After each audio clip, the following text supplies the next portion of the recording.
அந்த பாட்டுல நடிக்கிறது ஜீசஸா நடிக்கிறவரு என்னுடைய சொந்த அண்ணன். அவர் போய் பிடிச்சி 6 மாசம் முடி வளர்க்க வச்சு, அவரை முடி வளர்க்க வச்சு, எனக்கும் எங்களுடைய பிரதர் வினோத் பிளஸிங் என்னோட அண்ணனுக்கும் ஸ்டேஜ் நாங்க ஏறின ஸ்டேஜ் என்ன தெரியுமா? மாட்டு வண்டி.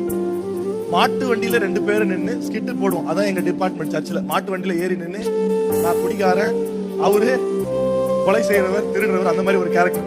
இதான் எங்க கேரக்டர். ஒவ்வொரு ரோட்ல போய் மாட்டு வண்டியை நிப்பாட்டி அது மேல ஏறி ஸ்கிட் போட்டு இப்படிதான் சுவிசேஷம் சொன்னோம், இப்படிதான் செஞ்சோம். ஆனால் நாடகங்கள் நிறைய நடிச்சு எங்களுக்கு எக்ஸ்பீரியன்ஸ் உண்டு. ஆனால் நான் நினைச்சேன் இன்னொருத்தருக்கு சொல்லி நடிக்க வைக்கிறதுக்கு இதுல என்ன பண்ண தெரியுமா? பாஸ்டர் ஏன் நீங்களே நடிக்கிறீங்கன்னு கேட்பாங்க. நான் போய் இந்த கதையை ஒருத்தர்கிட்ட சொல்லி நடிக்க வைக்கிறதுக்குள்ள போரும் அதுக்கு நானே செஞ்சிடலாம், நானே செய்யறேன். அப்படி எங்க அண்ணனை ரெடி பண்ணி, நீ தான் நடிக்க போற அப்படின்னு சொல்லி கூப்பிட்டு போய், ஒண்ணு இல்லப்பா இதான் ஃபர்ஸ்ட் ஷாட், அங்க இருந்து நடந்து வா, நடந்து வந்து கீழே குனிஞ்சு எடுத்து இப்படி தேடி பாக்கணும்பா, இதான் சொல்லிட்டு தூரமா நிக்கிறோம். நாங்கெல்லாம் ஷூட் பண்றோம். ஒரு தடவை நல்லா வருது, 2வது தடவை நல்லா வருது. நான் சொல்ல இல்ல ரொம்ப ஆர்டிபிஷியலா இருக்கு, நடிக்கிறது தெரியுதுன்னு அவர் சொல்றாரு.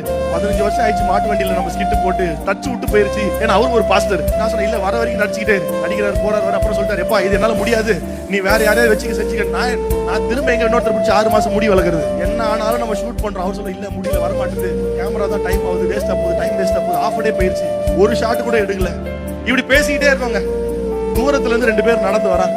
கிட்ட வரும்போது தான் பார்த்தா ஃபுல்லா தண்ணி அடிச்சிருக்காங்க 2 பேரும், சரியான தண்ணி. இப்ப எங்க அண்ணன் சொல்லிட்டு இருக்காரு, என்னன்னு என்ன இயேசு நம்புவாங்களான்னு தெரியல, நம்ம மூஞ்சை ஏத்துப்பாங்களான்னு தெரியல, ஆனால் நீ வேற யாரையும் வச்சு எடுத்து இப்படி பேசிக்கிட்டே இருக்கோம். 2 பேர் தூரத்துல இருந்து வந்து ஒருத்தர் 2 பேரும் குடிக்காரன். ஒருத்தர் சொல்றான், பார்த்த உடனே இயேசுவே என்னை மன்னியும் இயேசுவேன்னு கத்துறான். என்னை இதுல வேற கொடுமை என்ன தெரியுமா? என்னை அடிச்சு இங்கேயே புதையும் இயேசுவேன்றான். அப்புறமா தான் தெரியுது நாங்க நின்று ஷூட் பண்ணிட்டு இருந்து சுடுகாடு போல, அதுவே தெரியாம ஷூட் பண்ணிட்டு இருக்கோம். அதுல வேற ஒருத்தர் சார் போனா 11 மணிக்கு வருது, அதுக்குள்ள நீங்க ஷூட் பண்ணிட்டு போயிடுங்க. நிஜமாங்க, உண்மைக்கு. இப்ப இந்த 2 பேர்ல ஒருத்தர் சொல்றான், ஐயா என்னை அடிச்சு புதையும், நான் ஒரு பாவி ஆண்டவர் என்ன கத்திட்டு இருக்கேன். நானும் கேமராமேனும் சிரிச்சுக்கிட்டு இருக்கோம் ஓரமா. ஏன் தெரியுமா? குடிகாரனே இயேசு நம்பிட்டான். இதுக்கு மேல எல்லாரும் உன்னை இயேசு நம்பிடுவாங்க, தைரியமா போய் நடி. நம்மளை சில நேரத்துல நம்புறது இல்ல, ஆனா நம்மள ஒருத்தர் மேல இருந்து நம்புறாரு.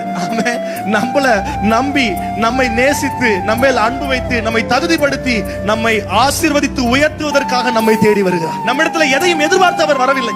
காணிக்க தருவியாப்பா, காசு தருவியாப்பா, உனக்கு இருக்கிற பெஸ்ட்லாம் தெரியுமா, அதெல்லாம் கேட்கல. எதையுமே எதிர்பார்க்காமல் ஒருவர் என் வாழ்க்கையில் இருப்பார் என்று சொன்னால் அது இயேசு ஒருவர் மாத்திரம். எல்லா சொந்தங்களும் எல்லா உறவுகளும் ஏதோ ஒன்றை எதிர்பார்த்துதான் நம்மோடு இருக்கும்.